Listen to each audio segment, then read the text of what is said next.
Hey, what is going on, everybody? Hopefully, you're having a good day so far. It is Thursday, and it is another episode of the Money Talk podcast with me, your host, Billy Zerillo.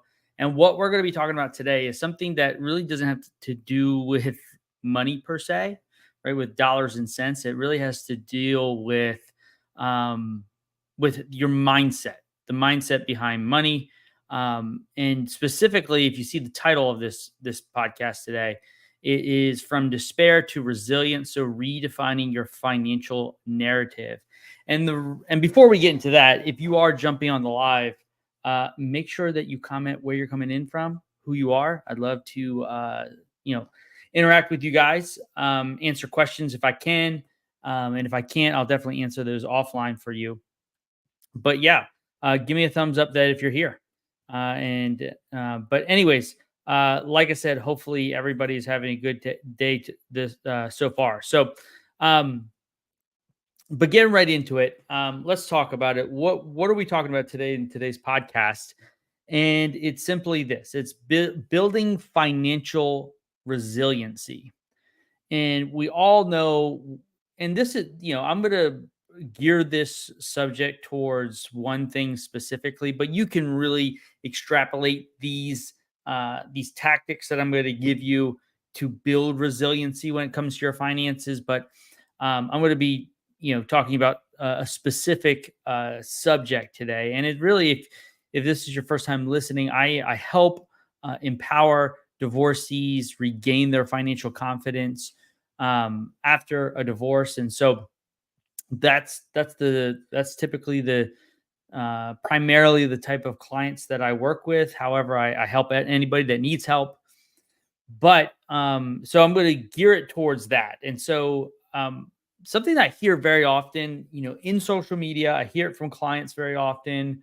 I hear it from, different avenues. But one of the things that I hear very often is this, and it's that sense of, especially in a divorce or any type of trauma, but specifically in a divorce, when we have a couple that's splitting up, right? You've identified for a long time as that couple, right? You've done things together, you've had wins together, you've had losses together, you've combined, forces in the sense of income together, you've built a life together, and that may be more significant as the longer that you're married. You tend to have more things together, right? So to speak. So, but one thing that I hear very often, and it's either a thought that runs through their head or it's something they hear directly from their spouse, right? It could be really two things. Often are not the person that's in our head. It can be often more damaging than the people around us, but we can hear this directly from a person, or we can hear this directly in our own minds. And it's what I hear is hear people, losing this aspect of their lives and saying, how am I going to survive without this person, right? Or that person, or that mindset of, you're not surviving without me, right? You won't make it. You won't make it financially, you won't make it spiritually, you won't make it mentally, emotionally, the kids, the whole nine yards, right? And it's something that, not just divorced people struggle with, but everybody struggles with that, right? Am I going to be able to survive this? Am I going to be able to, look past this? And for us, for anybody, these can be very piercing words, right, to our ears. Um, and they can linger, and they can damage you, and they can really affect a lot of the decisions that you're going to make, right? Normally, even in a divorce, it's a very emotional charged situation, and you want to try to be as logical as you can, but it's already emotional. But then when you add that aspect of, almost a degrading of yourself, um, it can really affect a lot of decisions you make, and affect the decisions that you make with your children. It can affect the decisions that you make with your money, your job, your family, outside of your kids. So it can really affect the way that you move forward. And so, with all that said, now that we know that we've hear, that these words hold power, right? They could hold power over us. We really have two choices here. when we hear these words, not only if it's personally, we hear them in our heads, or a spouse directly says that this. And I have heard spouses say this to their partner, and usually hurt people, which isn't always the right mentality, but it does happen. And so, like I said, we have really two choices here. If we hear these words and we start to internalize them, what can we do? So there's really two things that we can do. Like I said, you can either allow that to dictate your life. So giving that thought, or giving that person ownership in your head of saying, "Hey, you're not going to be able to do this without me. Don't even try." Right? You good luck. Like you've been, riding my coattails forever, or you've been, you hitched your wagon to me and now it's no longer hitched, right? So you can allow those thoughts to permeate through your soul and dictate the outcomes of your life, right? Especially in divorce, you might hear those words and just say, well, you're right here, just take everything. And then now you leave yourself in a really bad situation. Or what you can do is you can use those words as fuel to a different transformation of yourself. Because and I hope you choose the second one, because transforming ourselves, whenever, in this instance, when it comes to our financial, because there's a lot of things, finances, being having strong finances or having a strong foundation gives you confidence, right? Confidence that you're going to be able to handle and withstand some things. And so we can look to a couple of different things to help us uh, discover our financial resiliency.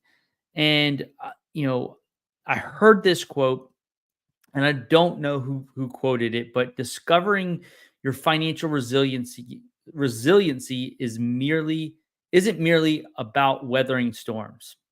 Okay. It's the art of turning challenges into stepping stones, paving the path to strength, adaptability, and purpose.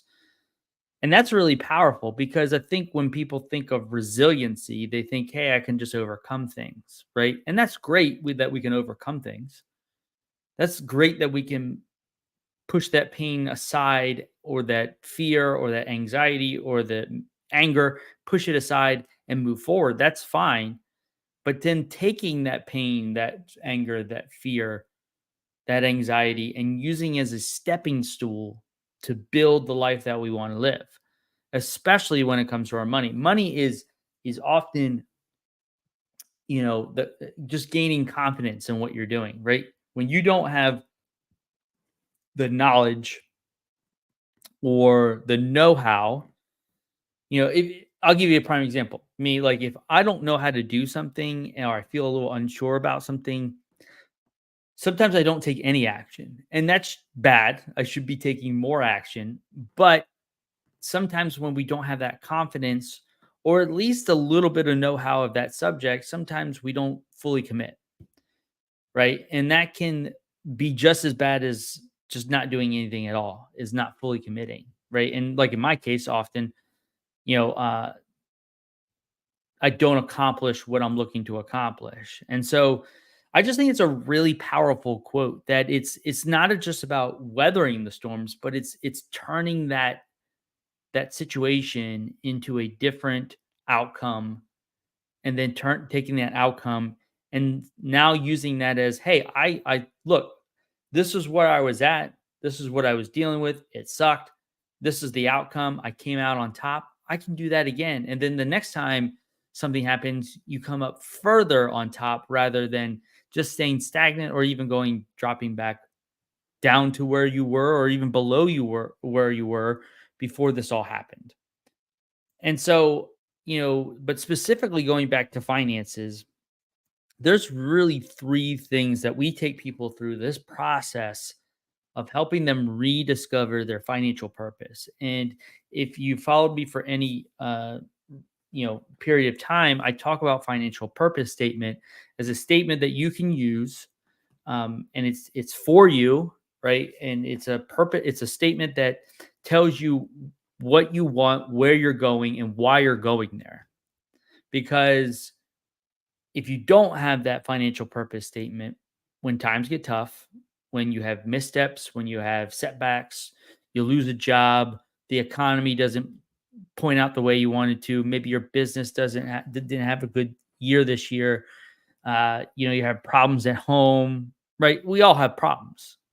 But looking back at that statement and saying, this is why I'm doing this. This just happens to be the price that I'm paying at the moment, right? To accomplish that goal.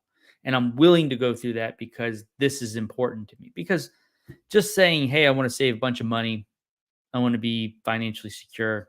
Like everybody wants that, right? Everybody wants that out of their lives. There's not one person that will watch this or listen to this and say, I didn't want that, right? That everybody wants financial stability and security, but what does that actually mean to us, right? Does that fit in our purpose statement?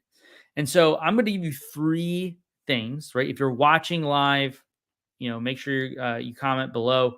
But if you're listening to this on Spotify, right, make sure you check that out. I am on Spotify. But anyways, there are three things that you need to do to discover your financial resiliency again, because you once had it, you were once confident, you were once a go-getter, and you just ran into a really tough moment in your life. But how do we regain that? Because it's important because of the financial purpose statement, but also it's important because you are redefining your life. You are redefining a chapter of your life, and you need to actively, take time to discover your courage again. And so the first thing that you need to do is navigate and discover your financial landscape. More importantly, probably a better way to say that is to discover how financially healthy you are. So you need to take a meticulous look at your post-divorce financial picture, right? You need to understand where your money is going. You need to understand how your income is going to change, right? And what's going to change about where your money is going. Because now instead of living on two incomes, you're most likely going to be living on one. Maybe you have different assets now. A lot of things are going to come down to you, right? You funding your retirement, you funding your financial goals, you making sure that your income is being spent. Now, that can drive a lot of anxiety for some people because they know like, hey, it's all on me. But know that yes, it is all on you, but it gives you great flexibility to make changes, right? When you have to just depend on you for making the sole decisions when it comes to your finances, right? So identifying these points and setting the groundwork for positive change here, right? So identifying those points and saying, how financially healthy am I right now? If you're not financially healthy right now, what do we need to do to improve our financial health? What are the things that we need to do? Do we need to get out of debt? Do we need to save more money? Do we need to use our income more wisely? Do we need to put more money away here or over here? Right? We don't know what that is for you, but that is what you need to do first is discover how financially healthy you are. And I'm going to give you a tool that you can use or an opportunity that you can use to discover how financially healthy you actually are. The second thing that you need to do is you really need to craft your financial purpose. And we talked about this earlier. And this is really about reflecting deeply on what money means to you, right? It's not always about the numbers. It's not about, I want to have this much money saved by this amount of time. I want to retire at this age. But what do you want to do, right? What are your values behind money? Right? What are some of the words you think about when you hear that question? What comes to mind as far as some words, right? Why is money important to you? Does it offer you security? Does it offer you freedom? Does it offer you opportunity? Right? What are those words that come to mind when you think about money, right? And then and then really dive into those words, right? Well, why does opportunity, like why did that word come up, right? And start to explore that. This is something that we help our clients do is define their financial purpose. And so once we can define your financial purpose, we can then really start to craft some goals and some action steps that are in line with each other and align with your financial purpose. Because once those things are aligned, then the magic starts to happen. That's when things actually become a little bit easier because whenever you don't or whenever you're out of alignment with those things, think about a car, right? If your car's out of alignment, you're going to veer off to the left or right without even, really thinking about it. The wheels start to wear a little bit differently, and just not good for your car, right? You don't want to be veering off into different lanes. And so the same thing can be said for your financial purpose, right? So if our purpose is defined, our goals should be in line with that, and our action steps should be in line with our goals.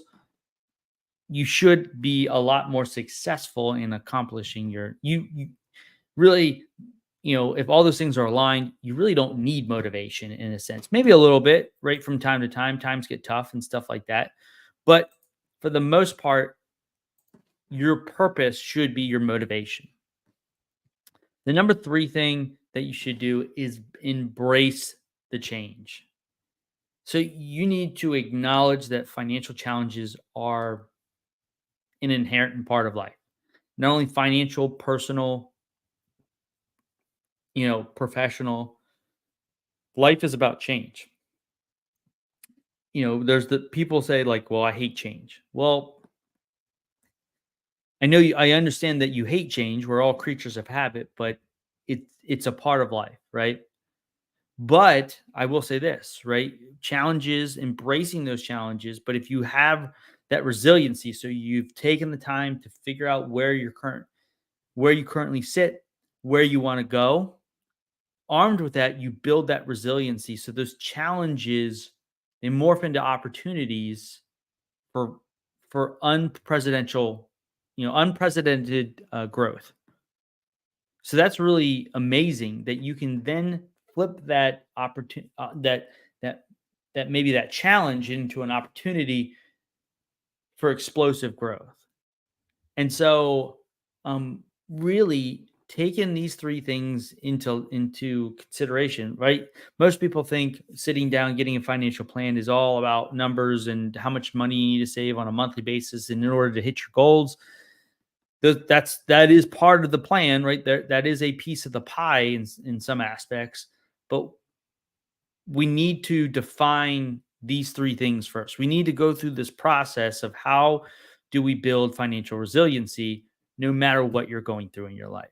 So, but anyways, couple of things here. So, like I said, if you're looking to understand how financially healthy you are, I have a financial health assessment that you fill out some information. It spits out a scorecard for me. And based off that scorecard, it tells me how financially healthy you are and where are the areas of improvement and what do we need to do moving forward. Doesn't cost anything to go through that process.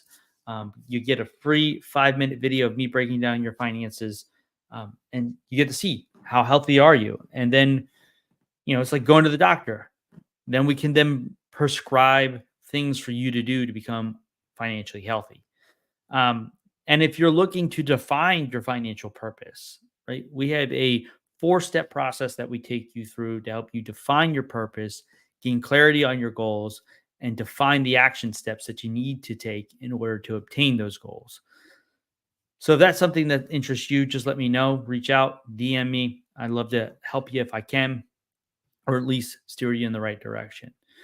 So, anyways, hopefully you enjoyed today's show. If you did, let me know in the comment section. I love to get your feedback. If you like to hear something specific, let me know. I'd love to, hear what you have to say. But also, make sure you catch us for more episodes of the Money Talk. I'm going to be having some special guests on, some actually recurring guests. I'm not going to give that away yet. I'll let you have to see who the guest is going to be. But anyways, I hope that you enjoy the show. If you did, let me know below. Hopefully you have a great rest of your day, and we will talk soon. Have a good one.